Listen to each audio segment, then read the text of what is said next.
उत्तराखंड के बाद अब बात उत्तर प्रदेश की। यूपी के जिला पंचायत चुनाव में बीजेपी को बड़ी जीत हासिल हुई है। 67 जिला पंचायतों में बीजेपी समर्थित कैंडिडेट जीते हैं। सिर्फ 5 जिला पंचायतों में समाजवादी पार्टी समर्थित उम्मीदवार जीते हैं। 3 जिला पंचायतों में निर्दलीय लोग जीते हैं। 22 सीटों पर बीजेपी समर्थित निर्विरोध जीते हैं। जी हां, बड़ी जीत है। और पिछले चुनाव के बाद एक वापसी करी है बीजेपी ने। लगभग 67 सीट सपोर्टेड नॉन सपोर्टेड अगर दोनों मिलाएं तो 67 सीटों पर बीजेपी का कब्जा है।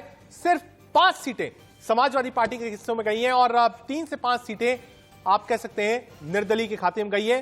बड़ी जीत योगी सरकार की इस चुनाव में। 67 सीट के साथ बीजेपी बहुत आगे।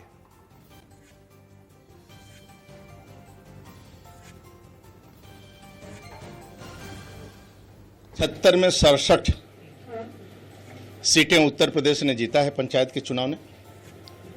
और वास्तव में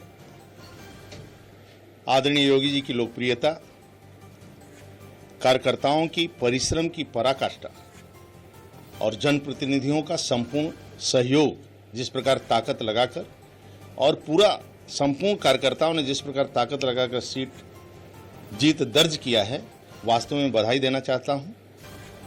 और वास्तव में जो जीत हुई, जिला पंचायत अध्यक्ष जो जीते हैं, ये गरीबों की सेवा के लिए हम लोग जीते हैं, गरीबों के कल्याण के लिए जीते हैं। आदरणीय मोदी जी की लोकप्रियता, उनकी जन कल्याणकारी योजनाएं, आदरणीय योगी जी की लोकप्रियता, उनकी जन कल्याणकारी नीतियां, योजना जो है, जिसके कारण हम लोग जीत मिली है।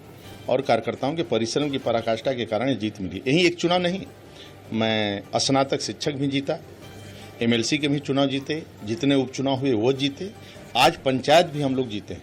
आगे 2022 का भी चुनाव हम सब जीतेंगे, कार्यकर्ताओं के दम पर और जनता के आशीर्वाद से।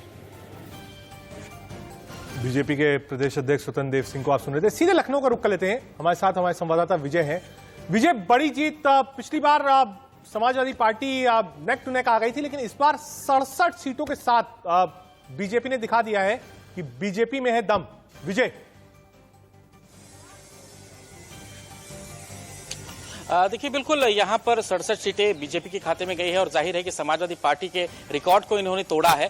जो 63 सीटें समाजवादी पार्टी के खाते में गई थी, लेकिन जाहिर सी बात है कि यहाँ पर एक शासन प्रशासन और सत्ता का एक दम होता है। जो इस तरह की सीटें जो है सरकार और सत्ता में जो पार्टी रहती है उसको हासिल होते हैं। क्योंकि पिछली बार भी जब समाजवादी पार्टी के खाते में 63 सीटें गई थी तो यही भाजपा इस बात का आरोप लगा रही थी कि शासन सत्ता का दुरुपयोग किया गया। और यही भाजपा जब 67 सीटें जीते हैं तो समाजवादी पार्टी यही अब आरोप लगा रही है कि शासन सत्ता का दुरुपयोग हुआ। सब जानते हैं अच्छी तरह से कि ये जनता का चुनाव नहीं होता बल्कि सदस्य का चुनाव होता है। और पिछले अगर हम उदाहरण को देखें कि 63 सीटों के साथ जब समाजवादी पार्टी ने जिला पंचायत पे कब्जा जमाया था तो विधानसभा चुनाव वो हार गई थी। हालांकि पिछली बार 325 सीटों के साथ भाजपा ने सरकार बनाई थी और इस बार 67 सीटों के साथ भाजपा ने जिला पंचायत चुनाव जीता है। जाहिर है कि जिला पंचायत के पहले जब पंचायत चुनाव हुए थे जिसमें जनता ने वोट दिए थे तो यहां पर एक बड़ी चूक भाजपा से हुई थी, जिसमें भाजपा बाद में ये कहती हुई नजर आई थी कि हमने उनको टिकट नहीं दिया, जो निर्दलीय लोग जीते हैं वो हमारी पार्टी से ही टिकट मांग रहे थे, लेकिन हम उन्हें देने में चूक गए। तो ये चूक भाजपा से जरूर हुई है, संगठन से ये बड़ी चूक हुई है। और जाहिर सी बात है कि कहीं ना कहीं यही वजह है कि यहां पर भाजपा इस बात का कहीं ना कहीं कवरेज इस तरह से करके दे रही है कि जिला पंचायत हमने 67 सीटों के साथ विजय प्राप्त की है। तो जाहिर है कि भाजपा को और मेहनत करनी होगी। अभी भी उसे किसान बिल को लेकर के जनता को मनाना होगा और भी कई सारे मामले हैं जिसके जरिए से एक बार फिर से जनता। विजय, आप नजर बनाए रखिए। और विपक्ष की तरफ से क्या रिएक्शन आता है, स्पेशली अखिलेश यादव का, हम नजर हमारी उस पर रहेगी। क्योंकि ये चुनाव ठीक है डायरेक्ट वोटिंग से नहीं होता, लेकिन एक मैसेज जरूर जाता है कि अगर आप 72 में से 67 सीटें जीत रहे हैं तो आखिर कुछ तो होगा। डाउनलोड मौज।